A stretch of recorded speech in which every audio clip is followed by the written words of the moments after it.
जय जोहार aspirants. Q&A session में आज हम देखेंगे सोमवंश, कलिंग का और कांकेर का। यार, ये जो सारे क्वेश्चंस हैं होपफुली आप लोग सब अच्छे से अटेम्प्ट कर रहे होगे। सारे क्वेश्चंस आपको टेलीग्राम पे मिल जाएंगे। मैं लिंक दे दूंगा आपको। अगर जैसे कुछ कुछ एस्पिरेंट्स हैं जो सिर्फ और सिर्फ क्वेश्चन आंसर लगाना चाहते हैं, तो मैं क्वेश्चन आपको टेलीग्राम में डाल दिया करूंगा, वहां से देख लें। और ये एक कॉम्प्लीमेंट्री सीरीज के रूप में चला रहे हैं हम लोग इसको, कि एक मेन लेक्चर कवर करते हैं, उसके बाद उसको जो क्वेश्चन आंसर उसके होते हैं उसका एक डिस्कशन सेशन हमने साथ में उसका चलाया हुआ है। अगर आप सिर्फ यही यही क्वेश्चन आंसर सीरीज ही देखना चाहते हैं तो पहले मैं क्वेश्चंस आपको स्लाइड यहाँ पे मूव कर दूंगा, या तो फिर अगर क्वेश्चंस की आपको स्लाइड चाहिए तो वो आपको टेलीग्राम लिंक पे मिल जाएगी, वो देख लीजिएगा। तो शुरू करते हैं क्वेश्चन आंसर आपके डिस्कशन। पहला क्वेश्चन है कि कलिंग के सोमवंश के संस्थापक कौन थे। कलिंग के सोमवंश के संस्थापक आपको मिलेंगे शिवगुप्त। ये हो गए आपके कलिंग के सोमवंश के संस्थापक।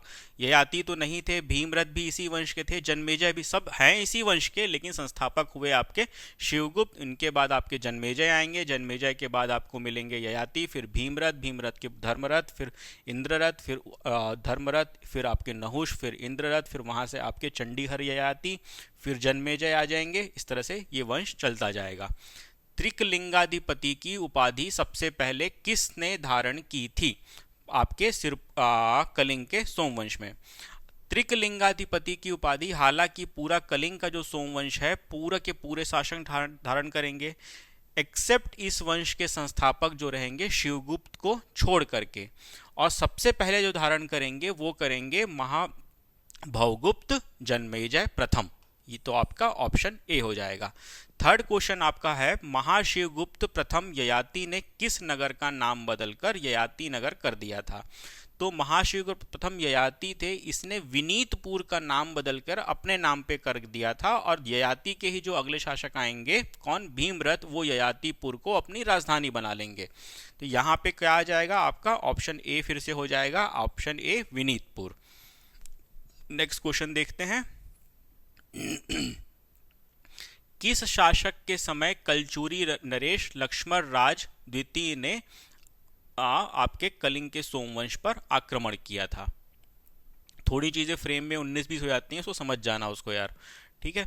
तो हमने देखा था पहले बात तो शिवगुप्त पे किसने आक्रमण किया था, आपके शंकरगढ़ मुक्ततुम में। उसके बाद आपके आएंगे भीमरथ। भीमरथ के टाइम पे यही लक्ष्मण राज द्वितीय कोसल क्षेत्र पर आक्रमण करेंगे, कुछ क्षेत्र को जीतेंगे भी, लेकिन भीमरथ अपने साम्राज्य को बचाए रखने में, इंटैक्ट रखने में सफल रहेंगे। तो आक्रमण किसके टाइम पे किया, आपका भीमरथ के टाइम पे। ये आपका ऑप्शन हो जाएगा बी, भीमरथ। धर्मरथ के ताम्रपत्र का नाम क्या है।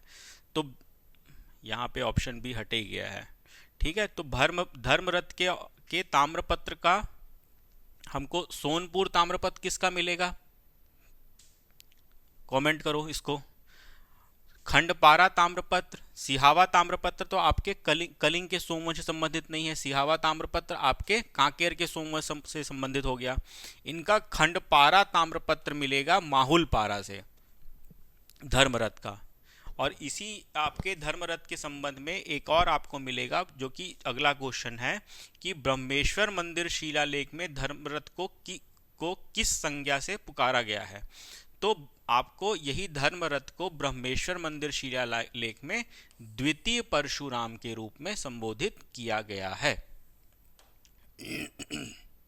सोमकुल तिलक किसको कहा गया है, तो आपके महाभवगुप्त प्रथम जन्मेजय, कोसलेंद्र भी उसी का उपाधि है।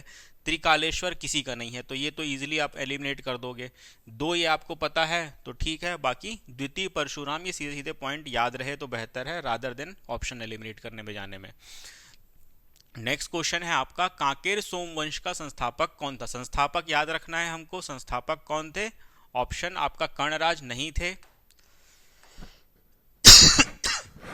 कर्णराज इसी कांकेर के सोमवंशी में जो शाखाएं विभक्त होंगी, तो जो सिहावा शाखा होगी उसमें का हो जाएगा। तो ये तो संस्थापक तो नहीं हुए, व्याघ्रराज द्वितीय शासक होंगे।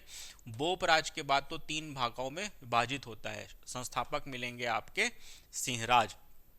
कांकेर सोमवंश की जानकारी के प्रमुख स्रोत कौन से ताम्रपत्र हैं? देखिएगा, कांकेर शिलालेख है आपका, ये है बिल्कुल। आपका तहनका पार ताम्रपत्र है बिल्कुल। किसका है ये? पंपराज का है, बस्तर शाखा वाला। कांकेर वाला आपका किसका हो गया? आपका भानुदेव का हो गया। सिहावा ताम्रपत्र भी है, अभी देखा हमने कर्णराज का था कि कौन सा? सिहावा ताम्रपत्र। खंडपारा ताम्रपत्र नहीं है ये नहीं है। तो अब ऑप्शन में देखेंगे कि कौन सा ऑप्शन फिट बैठता है। ऑप्शन ए हो जाएगा 1 और 2, तो ये तो नहीं है। ऑप्शन आपका सी अगर देखूं मैं 3, 2, 4, 3, 2, 4 तो नहीं है, 4 गलत ऑप्शन है तो ये भी गलत हो जाएगा। ऑप्शन बी देखूं तो 1, 2, 3, तो हाँ ये ऑप्शन फिट बैठता है 1, 2, 3, तो ऑप्शन बी हो जाएगा आपका 8वें क्वेश्चन का आंसर। आंसर सारे ले लीजिए और होपफुली आपको ये सीरीज अच्छा लग रहा होगा, आपको बेनिफिट भी हो रहा होगा, लॉन्ग रन में आपको फॉर श्योर बेनिफिशियल रहेगा। इसी के साथ चलते ये लेक्चर ख़त्म करते हैं।